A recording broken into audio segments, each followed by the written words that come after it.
वो आयजा से मेरा सौदा कर सकती है। उसे लगता था जैसे, लेकिन नाकाम हो गई। छोड़ दो अब इन सब बातों को। अगर मेरे साथ रह भी लेती तो मैं उसे कभी भी कबूल ना करता। और तुम्हारे लिए लड़कियों की कमी नहीं है। आयजा अब इस दुनिया में नहीं रही। मुझे किसी लड़की से शादी नहीं करनी। अपनी खुशबुएं, बेटियां अगर कहीं जाती है ना तो अपनी मुस्कुराहटें, हाँ लेकिन मेरे तो बेटे हैं ना। अपनी यादें छोड़ के जाती हैं।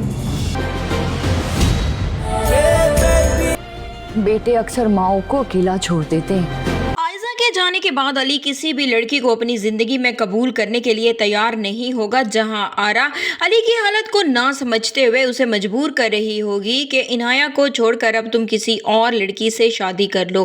अली वहां से घर छोड़कर जाने की धमकी भी अपनी मां को दे ही डालेगा। तो उधर ही दूसरी तरफ बेगम नवाज इनाया को पाकिस्तान से लेकर जब बाहर जा रही होंगी तो तभी जाने से पहले वो जहां आरा बेगम से बेटियों के बारे में जब बात करेंगी तो वो उसे यही कहेगी कि असल में तुम्हारी बेटी थी नहीं, तो इसलिए तुम्हें दूसरों की बेटियों का कभी एहसास भी नहीं हुआ।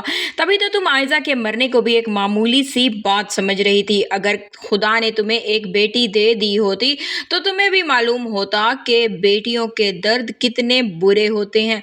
और जहां आरा बेगम को वो इस बात का एहसास भी बहुत ही अच्छी तरह से दिलवा कर जाएगी कि जिन बेटों पर तुम गरूर करती हो, तुम देख लेना वो एक न एक दिन तुम्हें छोड़कर चले जाएंगे। लेकिन बेटियां कभी भी अपनी माँ को अकेला नहीं छोड़ा करती।